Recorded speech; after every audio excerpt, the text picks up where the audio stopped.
In the Falcon and Winter Soldier series on Disney+, we got to see a super soldier named Isaiah Bradley. But what they didn't mention is that in the comics, he was more than just a strong dude. Isaiah Bradley was the original Captain America, having been a government experiment to work out the kinks in the super soldier serum before it was administered to Steve Rogers. This is a fascinating bit of Captain America lore that I really like, so let's go ahead and dive in. Isaiah Bradley made his first appearance in Truth, Red, White, and Black #1 in 2003, and was created by Robert Morales and Kyle Baker. The Truth miniseries came about from an offhand remark from publisher Bill Jemas, suggesting that there should be a black Captain America that was used as a guinea pig by the United States government before the serum was perfected. While Jemas never intended to follow up on this idea, editor Axel Alonso loved it and pushed forward, tapping Robert Morales to write the miniseries. Morales did a lot of research to try and make this a serious book, deciding to take inspiration from the infamous Tuskegee syphilis experiment. For those that aren't already in the know, this is a little gruesome. Okay, so over the course of over 40 years, the Tuskegee Institute experimented on over 600 black men under the guise of free healthcare. They were intentionally not treated for the disease so that researchers could observe what happened when it was left unchecked. Now, this is some heavy subject matter to include in a comic book, and after writing up the initial proposal, Morales couldn't look at it for weeks.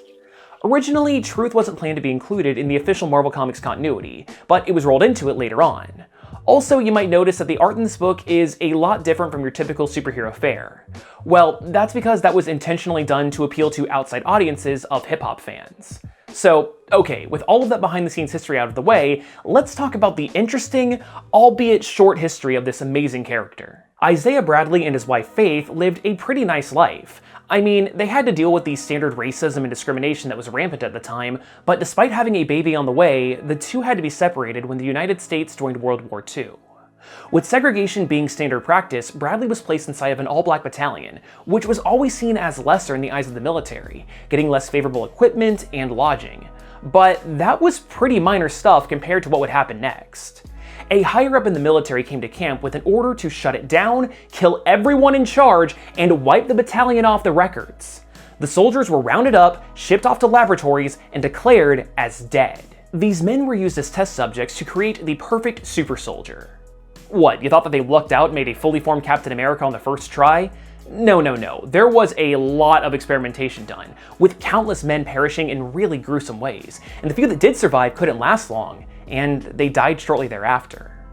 At the rate of failure, more involuntary participants were needed, and of course the lab rats had to be expendable black cannon fodder. The mere idea of using white men was considered ludicrous. In the end, Isaiah and 4 other soldiers made it through the treatment in perfect form, and at long last, the United States had cracked the secret to creating super soldiers. Now all that was left was to see how they performed in the field. But on the way to their first assignment, a member of the unit came down with a serious illness and died in transit. In spite of their loss, this first mission was a rousing success. Hi, Drake from the future here. I don't know why I said that this mission was a rousing success when one of these super soldiers was killed by a grenade here. I guess I just forgot to write that in the script. Okay, back to the video. And the unit was able to get their hands on their prize. Medical supplies that would prevent Nazi soldiers from tending to their wounds like normal people. While waiting for their next assignment, the squad's racist handler excitedly told one of the troops, Maurice, that his parents had become overwhelmed with grief when they were told that their son had died in the line of duty, and that his father killed his mother before taking his own life. This heartbreaking news sent Maurice into a rampage, and he nearly killed their handler. But blinded by his rage, Maurice fought back against Isaiah and fellow soldier Luke, who were trying to hold him back. Maurice threw Isaiah off a cliff and smashed Luke's head in, ultimately meeting his own end when he was shot by their handler. Now, after the serum was refined, Steve Rogers went through the super soldier program, and the United States government was excited to show him off as the face of patriotism, releasing a comic book series as propaganda before he was put out into the field. And fun fact, this is the original Captain America comics put in universe.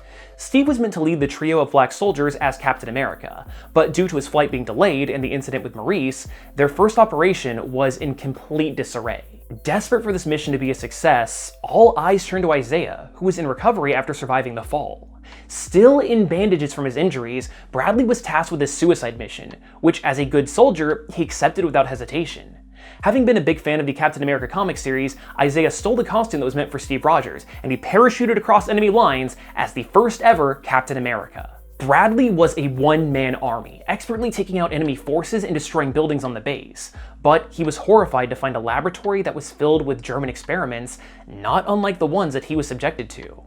See, it turns out that the Super Soldier program had been around since before World War I, and Germany was a part of it from the very beginning, naturally breaking off into its own program during the Second World War. After blowing up the lab, Isaiah sought cover from incoming fire, unknowingly stumbling into a gas chamber. Before passing out from the fumes, Bradley watched in horror as countless Jews lifelessly fell to the floor in front of him. When he awoke, Isaiah found himself strapped to a chair into the presence of Hitler himself, who offered Bradley a place in his army in hopes of creating dissent and perhaps a full-on race war in America, leading to perhaps one of my favorite responses in all of comics. Guys, no, my wife would kill me. Dissatisfied with his answer, Hitler had Isaiah shipped off to be sterilized and tortured. See, even though Bradley's blood could hold the secrets to recreating the Super Soldier Serum, Hitler refused to inject his perfect Aryan men with anything that was even derived from the blood of quote-unquote this creature. Luckily, Bradley was rescued by members of the German anti-Nazi resistance and was smuggled back to the Allied forces. And you would think that after single-handedly delivering a crushing blow to the enemies, that this man would be heralded as a hero and given the Medal of Honor. But no, he wasn't. Isaiah was court-martialed and served 17 years in solitary confinement for stealing the Captain America costume, and that would have been way longer if President Eisenhower hadn't pardoned him. Almost 20 years of solitary confinement for stealing a freaking costume. To make things worse, Bradley wasn't safe from experimentation even while in prison. The government harvested his sperm, and under the guise of routine medical treatment, stole eggs from his wife to try and grow new super soldiers, leading to the artificial birth of their son, Josiah X. After being pardoned, Isaiah was kept a secret from the world, with his house being under constant surveillance. But at least under this strict scrutiny, he was able to finally live in peace with Faith and their daughter, Sarah, who had become a grown woman during his time in jail. Even though the government never publicly admitted to Isaiah's existence, word got out, and he became something of a mythical figure in African American communities. Over the years, the early serum caused Bradley severe brain damage, which was an intentional nod to the fate of boxing legend Muhammad Ali.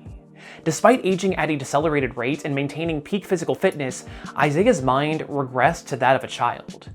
Because of this, Isaiah Bradley isn't seen that much in Marvel Comics, mostly just making brief cameos and small appearances, but his impact on the history of the Marvel Universe cannot be overstated, and his legacy continues with his son Josiah X, who continues to fight crime as the hero Justice, and his grandson Patriot, who is a significant member of the Young Avengers. If you want to read Truth, Red, White, and Black for yourself, then I have links to purchase it both physically and digitally in the comments down below.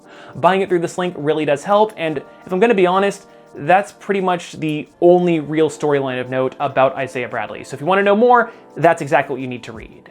But if you like this video, then why not consider subscribing or even watching another one? And hey, if you like this, then chances are you probably like Captain America. So I actually have a playlist with every single one of my Captain America videos. So maybe give that a click and watch it if you're interested. But anyway, I hope you learned at least a little something new, and hopefully I'll see you next time.